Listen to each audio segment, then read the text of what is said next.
is Emma Newberry Davis, EMMA-NEWBERRY-DAVIS. And on behalf of the Oklahoma Coalition for Reproductive Justice, I would like to thank you all for being here today. It's our pleasure to be able to express our gratitude and love to the Oklahoma legislators who have proposed legislation this session to truly improve the lives, health, and well-being of Oklahoma women and families. We are seeing amazingly supportive bills intended to provide paid family leave for workers to care for a loved one, paid sick leave for all employees in the state, medically accurate HIV/AIDS prevention education, as well as bills addressing critical issues such as sexual assault, domestic abuse, and raising the minimum wage. These bills, if passed, have the potential to change the shape of the family life in this state and will bring value and worth by providing a firm foundation for healthy families to thrive, which is something we can all support regardless of political party affiliation. We are encouraged by these steps these legislators are taking to uplift and affirm the lives, health, and well-being of Oklahoman women and their families.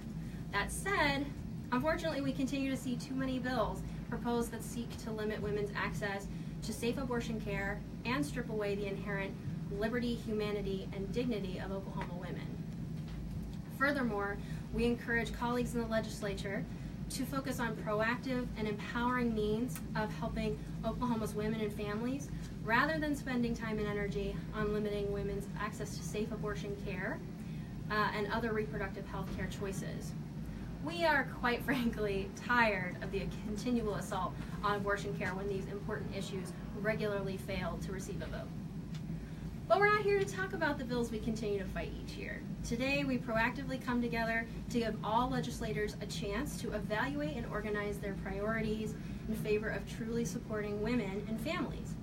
Today, it is our pleasure to spend time discussing legislation that truly moves us forward, legislation that we love. Today, we are honored to look ahead to the many ways we can embrace and honor women and their families so we are all empowered to care for one another as Oklahomans. We are the Oklahoma Coalition for Reproductive Justice, and that means more than just talking about protecting access to abortion. Today, we are here to tell you, Oklahoma legislature, what we fight for, not against. We would love to talk about ending the epidemics of domestic violence and sexual assault and the effects they have on our families and our community. We would love to talk about the state of maternal and child health. We would love to talk about affordable child care. We would love to talk about equal pay. We would love to talk about paid family leave. We would love to talk about pregnancy work accommodations. Let's begin the work of moving forward. Let's put forth our resources and energy and passion into our families instead of limiting our humanity. Now, I would like to introduce Demaria Monday, who is a client advocate with Still She Rises in Tulsa, and she's an affiliate with the National Council of Incarcerated and Formerly Incarcerated Women and Girls. She will be talking about the shackling of pregnant incarcerated women. Welcome, Demaria, wherever you are. Right here. I'm so sorry.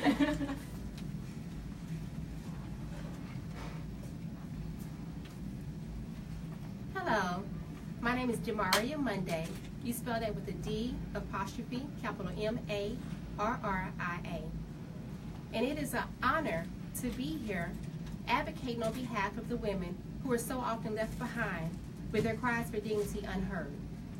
All women deserve to be treated with respect and receive safe medical treatment.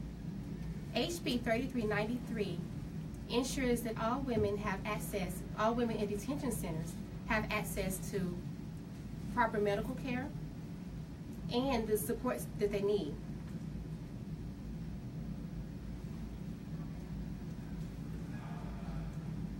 HB 3393, introduced by Representative Regina Goodwin, it prohibits the shackling of women in detention centers. Shackling can be defined as handcuffs, also leg irons, wrist,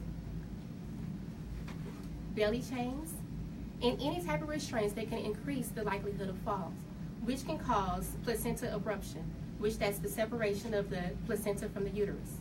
Also, hemorrhaging and stillbirths. So, and that's during pregnancy, labor, and delivery. In addition, the use of restraints, it limits the healthcare practitioner's ability to provide medical care medical treatment when emergencies arise. Emergencies such as fetal distress or even the mother's health.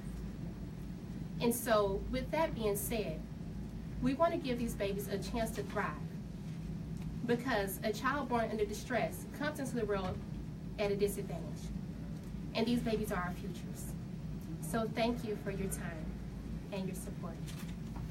Certainly just wanted to add that certainly when we found that the practice is still going on in Oklahoma, but the practice that is still going on in Oklahoma, that when you have a female inmate who just in delivery is being handcuffed during delivery, we know that we can do better in Oklahoma, and I think the efforts of all that stand with us, that we hopefully in Oklahoma, we will see the end of that practice of shackling female inmates during delivery of their babies. Incarcerated women are entitled to dignity, and we certainly want their children that are being born into this world to not to have any kind of trauma. Thank you.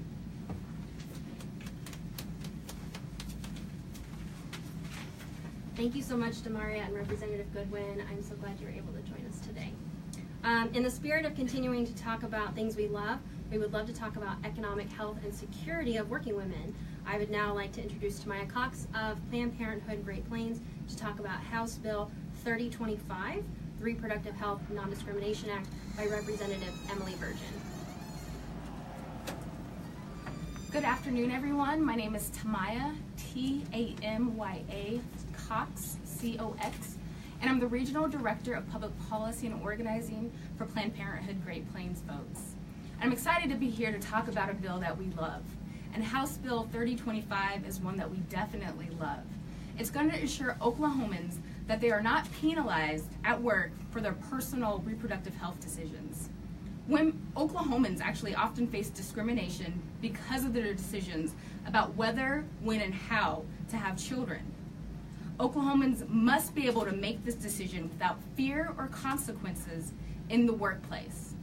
The Reproductive Health Non-Discrimination Act by Representative Emily Virgin prohibits employers from taking adverse actions against their employees because of an employee's reproductive health decision.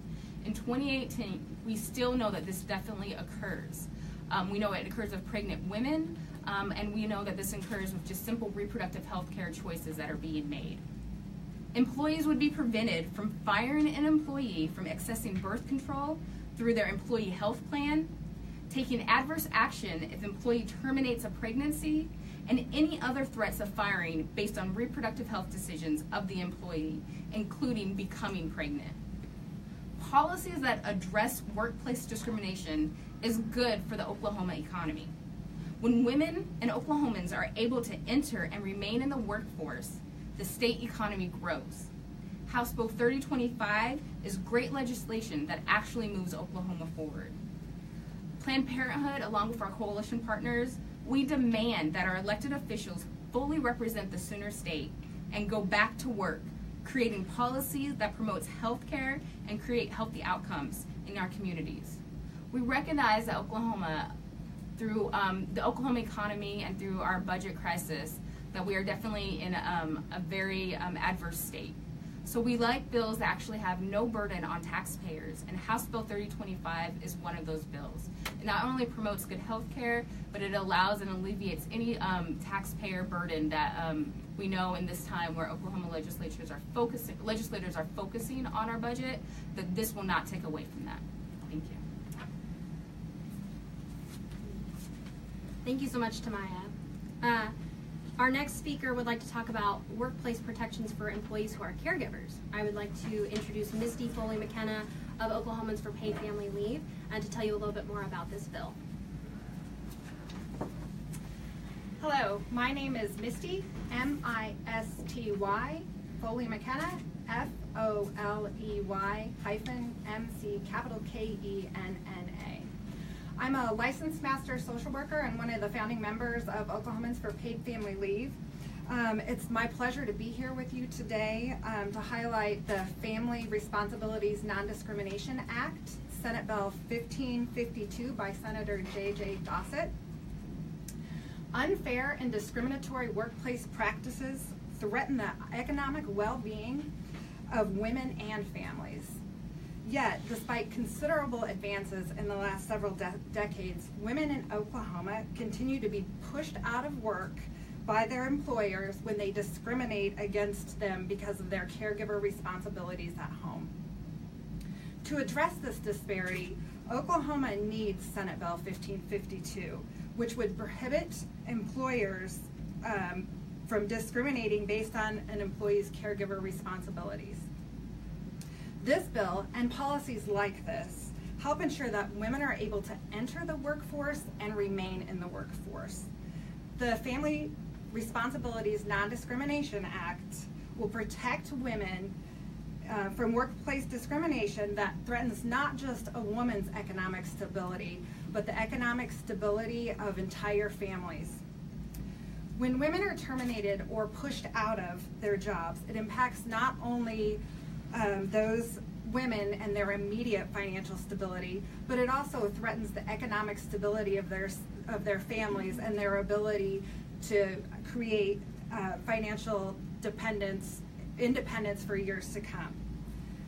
Women and families in Oklahoma cannot afford to shoulder the burden of unfair employment bias.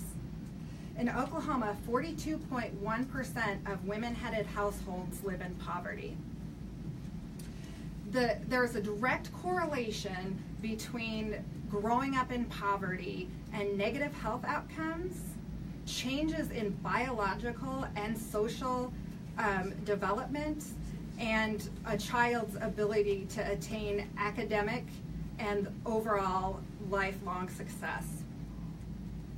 The Family Responsibilities Non-Discrimination Act will help support Oklahoma families by strengthening Oklahoma women's economic and employment stability, thus eliminating harmful workplace discrimination against family caregivers, roles that are predominantly filled by women.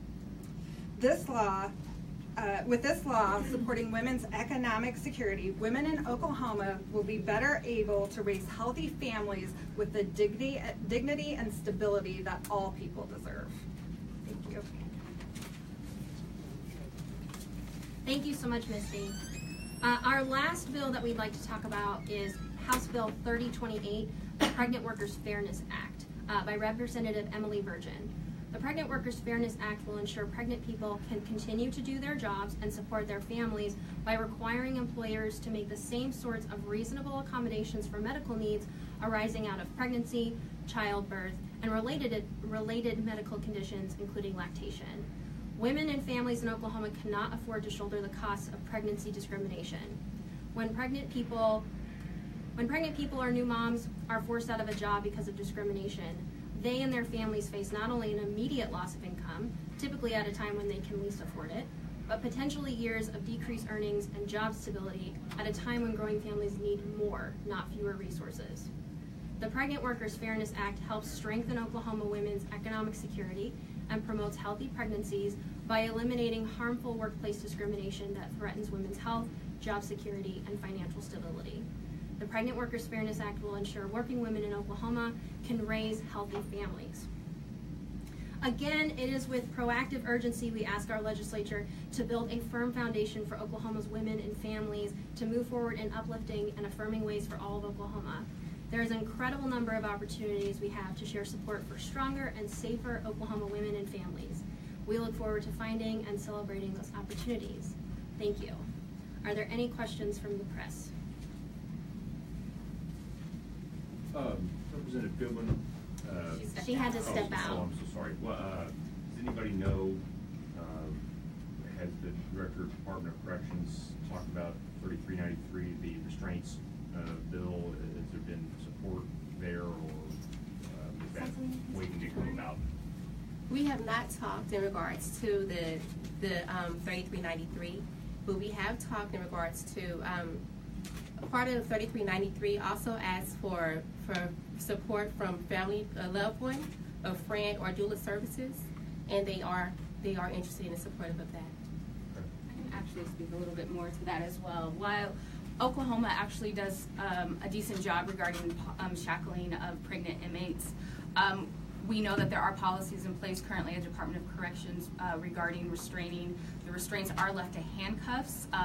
However, that policy is not always followed, as well as we believe it's extremely important that while policy may be in place right now at the DOC, we know that's not at the lower level with the detention centers and county jails. And we also know that because the Department of Corrections recognizes that is a public safety concern, we need to make sure that it's enshrined in state law. That if policy to ever change, that we want to make sure that we are protecting our pregnant inmates as well. Thanks. Are there any other questions? Thank you so much for joining us today. Can you